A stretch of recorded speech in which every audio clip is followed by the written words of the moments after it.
সবাইকে সংবাদ এক নজরে স্বাগত। সঙ্গে আছি আমি বুশরাত জাহানিমা। সোমবার দিবাগত রাতে একের পর এক বিস্ফোরণ ও বিমান হামলায় কেঁপে ওঠে তেহরান, কারাচ, ইস্পাহান ও তাবরিজ সহ বিভিন্ন অঞ্চল। প্রাথমিক প্রতিবেদনে অন্তত 40 জন নিহত হওয়ার খবর পাওয়া গেছে। একই সময় ইরানের ইসলামিক বিপ্লবী গার্ডস কোর পাল্টা প্রতিরোধের ঘোষণা দিয়েছে। এদিকে মধ্যপ্রাচ্য থেকে তেল রপ্তানি করতে বন্ধের হুমকি দিয়েছে ইরানের Islamic revolutionary guards core IRGC. পাল্টা হুমকিতে মার্কিন প্রেসিডেন্ট ডোনাল্ড ট্রাম্প বলেছেন, হরমুজ প্রণালী দিয়ে তেল সরবরাহ বন্ধ করে দেওয়া হলে ইরানের আগের চেয়ে অনেক গুণ শক্তিশালী হামলা চালানো হবে।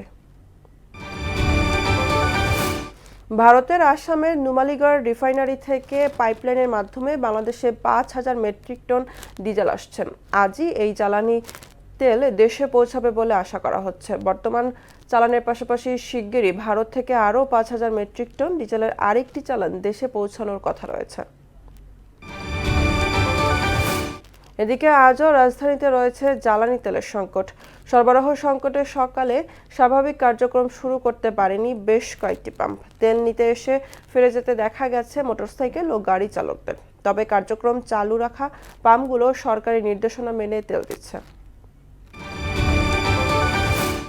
পরীক্ষামূলকভাবে শুরু হচ্ছে ফ্যামিলি কার্ড বিতরণ। মহাখালীর করাইল বস্তি থেকে এই কার্যক্রমের উদ্বোধনী অনুষ্ঠান শুরু হয়েছে। সকাল 10:30টায় প্রধানমন্ত্রী তারেক রহমান এতে যোগ দিয়েছেন। উদ্বোধনের পরই সুবিধাভোগীদের কাছে মোবাইল ফোনে পৌঁছে যাবে প্রথম মাসের নগদ সহায়তা। ভবিষ্যতে পর্যায়ক্রমে দেশের সব দরিদ্র পরিবার এর আওতায় আসবে বলে জানানো হয়েছে। এই ছিল সংবাদ এক নজরে। সবশেষ খবর সবার আগে জানতে মোহনার সাথেই থাকুন। এতক্ষণ সঙ্গে থাকার জন্য ধন্যবাদ সবাইকে।